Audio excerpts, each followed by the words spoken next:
Welcome to the show for the adventurous wine drinker. We are Igor and Anu. We are the owners of Vinousreverie Wine Merchant located in Walnut Creek, California.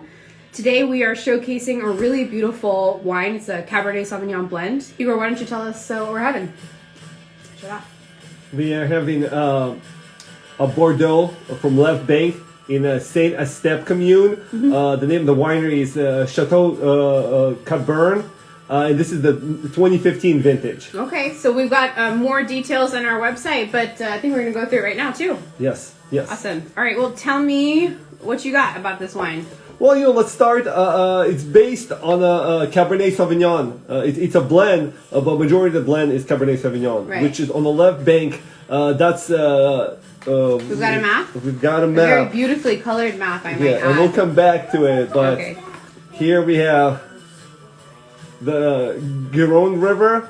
On the left bank, that's where Cabernet Sauvignon based wines are. On the right bank, it's Merlot and Cabernet Franc. That's what distinguishes. If you ever hear the terms left bank, right bank, that's kind of what distinguishes the two areas. Okay. The grapes are suitable in one area versus another area. So, just a little overview about Cabernet, which is Cabernet Sauvignon, which is probably the most renowned grape in the wine world, the most grown grape in the wine world. In fact, since 1990, they have doubled the number of plantings in the world. Oh yeah, of since Cabernet. the 90s. Okay. Since the 90s in the world, yes. So, I got some notes here about kind of what makes this grape unique and why a lot of people love it and obsess over it. So it's it has notes of blackcurrants, cigar box, yes, and cassis. That's typical notes. People are very familiar with those notes. So, but it's really one of the great things about it is it's able to express the structure of the vintage. That's why a lot of especially Bordeaux-based wines, different vintages give it different characteristics. So when you hear wine professionals say like, "Oh, this vintage, the climate was this way, so Cabernet tasted this particular way," versus another vintage, they have like certain characteristics that are vintage based, and Cabernet is a great expression of vintage. Okay, that's interesting. We talk about terroir a lot in wines, but vintage is important for Cab. Yes, okay. and terroir is part of that thing too. And Cabernet expresses terroir really great. It also has affinity for oak. It loves French oak. So a lot of people oak it. A lot of people over oak it. So more on that later. Yes. So the grape itself, thick-skinned, and it's a small grape. One of the interesting things that I found out about it, its ability for tannins and ability to age. It actually, part of it comes from the pip to What's pulp. A pip? It's the seeds to pulp ratio. Okay. So it has That's such a cute word, pip. Yes. So it has a high ratio, and that's gives it a structure. And one of the last things about it, its parents are Cabernet Franc and Sauvignon Blanc. So Cabernet Sauvignon, that's how the sibling, and it's a relatively a recent grape. Okay. Until the 1800s, there's not that much written about it. 1800s is recent? Well, for the wine world, I guess it's true. Yeah, 8,000 years ago, they were making wine in Georgia. So Okay. Yeah. So it's a relatively recent grape, and I think another thing it's claim to fame. It's got this French glamour. So it's like a French grape. That's why a lot of the New World especially loves it. California obsesses over this. Yes. Australia, another region that loves Chile, Argentina. They all jumped on the Cabernet bandwagon recently. It's a grape that typically sells at a high price point. And we'll kind of get a little bit into that too. So the only countries that are kind of not invited to the party are like England and Germany, where it's just too cold to not produce. The right climate. Yeah, not the right climate for Cabernet. So that's a little overview of Cabernet. I think pretty cool things why it's such a interesting grape. So now Saint Estep, a little back to the map. So Saint Estep is the biggest commune in the left bank. and it's the most northern commune right here. It's highlighted right there. So, what are some characteristics? It makes very rich, powerful tannic wines. And another thing that's really interesting is that the left bank, there's a lot of gravel and a lot of chalky soils. But say a step, that particular commune has a lot of clay. And Pauillac, which is the commune right next to it, and Margaux, they don't have as much clay. And what clay is, it keeps the vine cool in hot vintages. So say Step actually produces its best wines in hot vintages. So there's a correlation between soil and vintage and the end product. And also moisture. Clay holds moisture better. Yes. So probably hot, dry. It's got some more moisture. That's why in those particular vintages, say the Step commune-based wines produce great results. Okay. So interesting. And 2015 was one of those vintages. It's considered a great vintage overall, and produced a pretty great wine. So. One of the other things that is interesting about, and this is just a left bank Bordeaux overall, is there's if you ever heard the first growth classification. So it's the famous classification of 1855 when they established the pecking order for Bordeaux. Which wines are the best, not to the least, but which are the best, which are the second best, third, fourth, wineries, right? What are the best wineries? Yes, okay. Yes. So there's 5 growth. First growth, there's 5 wineries there. It's Lafite, Mouton, Haut-Brion, Latour, Margaux. Okay, so when you go to fancy restaurants, that's at the most expensive end of the wine list. Yes, right? yes. So there are 5 first growth. Yeah. And first growth are only on the left bank. On the right bank, they did not have that. Some of the, I think maybe chateaus were not even around. Okay. And they were not part of the classification because it had to do with shipping, and I think most of the trade was happening on the left bank at that point. Yeah, but funny enough, actually the right bank Bordeaux, like some of the famous names like Cheval Blanc. Yes. They actually cost more than first growth left bank Bordeaux in many situations. But anyway, on that detour. So second growth, I wrote down how many there are. There are 14 second growth, 14 third growth, 10 fourth, and 18 fifth growth Bordeaux. Okay. And everything else is Cru Bourgeois, which is a cru level, and we'll explain that, including Chateau Cap Burn. So the classification came about, I was reading about this, and the classification happened because they were having a World's Fair, and they wanted to showcase the best wines of Bordeaux at the World's Fair. So people are like, okay, we can't show everything because everybody wanted to showcase their wines. So we have to classify which are the best. We want to showcase our best. So that was, I think, the driving force for the classification. But in fact, it's I was reading about it, and in the current kind of climate, you hear a lot of the term GOAT, the greatest of all time. Yes, it's thrown around a lot. Yeah, it's thrown around, especially with athletes. And frequently with movies are the same way. But what's funny about that is I had the same impression about reading about the growth. That back in the day, people who were into wine, they also wanted to who are the best chateaus. It's natural. It's human nature to some part. Yeah. So they were saying even in the 1600s, a lot of the people were trying to say, the best wines come from this chateau. Okay. And even in typical order, Thomas Jefferson has to put in his 2 cents on that. Oh, yeah. So in 1787, yes, he actually outlined an order of the best wines and. So 1787, that's before 1855. So he had Margaux, Haut-Brion, Lafite, and Latour. So he had the top chateaus outlined already. Okay. So those wines were world famous. Centuries before they were the official classification. Okay. And this wine, it's made by the same people from. Cologne Ségur.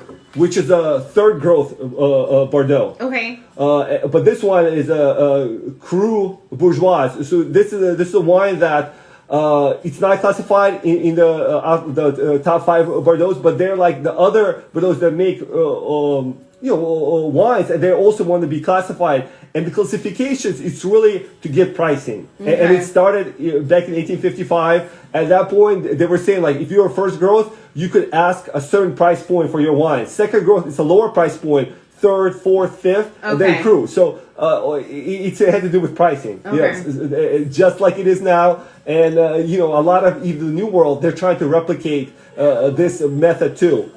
But the interesting thing about this is that even though Saint Step commune has the least number of growth, they have a few obviously, Chalon-sur-Guer, but they make probably the best quality Cru Bourgeois wines, and frequently they're on par with fifth growth Bordeaux. Okay, in terms of like critic reviews and ratings? Yes, critic reviews and ratings, but at a significantly lower price point. Yeah. So a value wine. It's a value wine, yes. Yeah, so that's a little overview about Saint Esteve. We kind of jumped into this wine, so I think if we pour this and I actually taste it out, and we actually opened this 2 hours ago because a cab, we wanted to taste it how it tastes initially, and now if it opened up. So I think the tasting notes we had, definitely cigar box. You said like black cherry, currant. Cassis, cigar box, nice smoky at the end, and it's got a great. My glass is not good for this, so yeah, it's got a very nice dark inky color. And Cabernet Sauvignon produces the dark inky color, and I think that's part of the attraction of why a lot of people love this grape. Yeah, I wouldn't. So this isn't fruit forward. This is black cherry and currants, but it's very balanced. It's got a nice acid structure, earthy, very nice smoky long finish. Yes. Definitely a cigar box there. So yes, it's a very, very nice wine. I mean, very balanced. In terms of cabs, this is an excellent cab.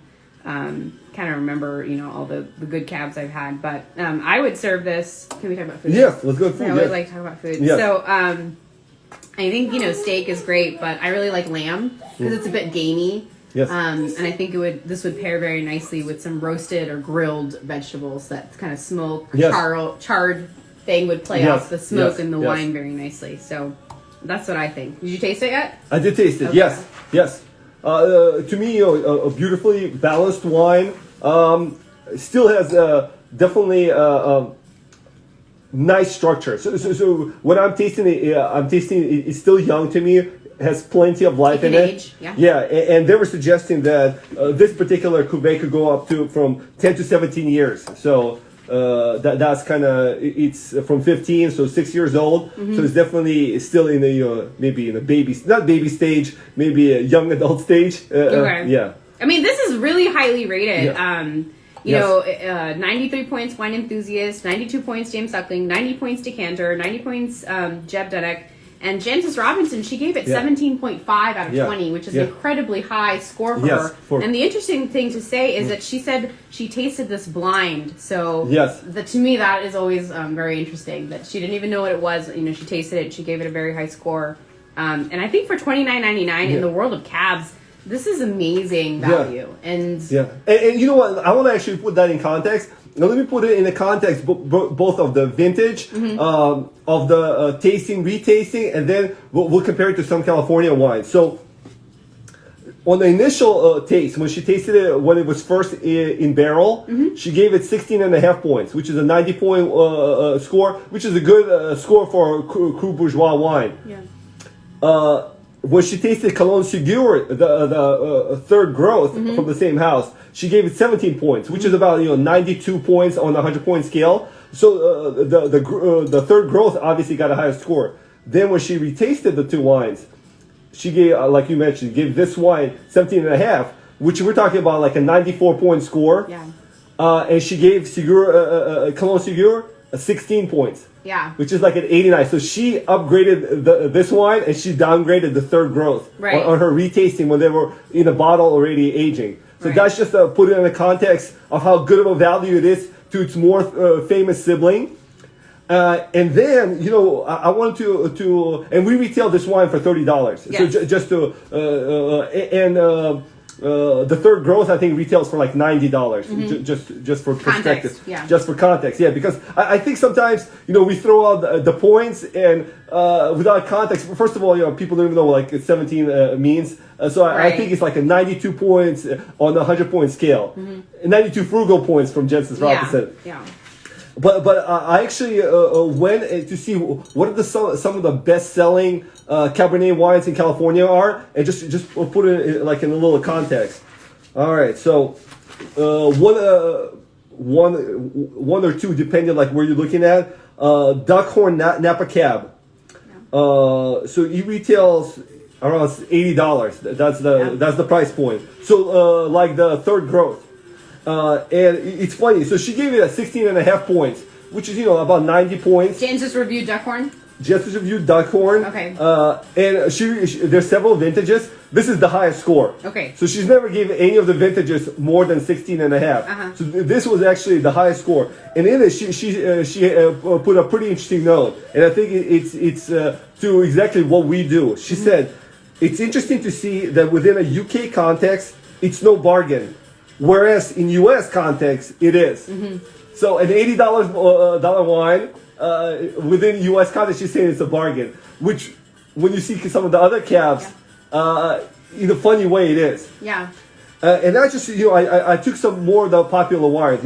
I looked at Silver Oak from Napa, the Napa one. Yeah. That retails about $125.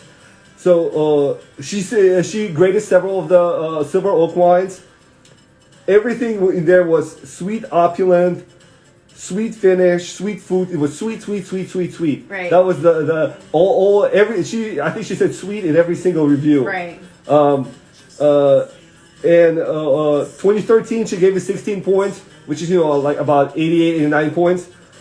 2011 she gave 13.5 points, which is about 80 points. You drop that. You don't even show 80 points when you're imagine paying wine. $125 for an 80-point wine. Yeah. And yet, this is one of the best-selling wines in U.S. Right. Just to put it in... It's branding is what it is. It It's just has a branding. brand. And this is why we carry a wine like this. Yeah. Because, I would have a hard time selling somebody a wine that's so mediocre and it's so expensive. And I have no problem selling people such a spectacular Cabernet at such a spectacular price point. When you say you have a hard time selling, it's because you believe in this wine. Yes. You can say, I like this wine. I believe this is a good value wine. We pulled this from the cellar. This is one of the few wines that we bought for ourselves multiple bottles of.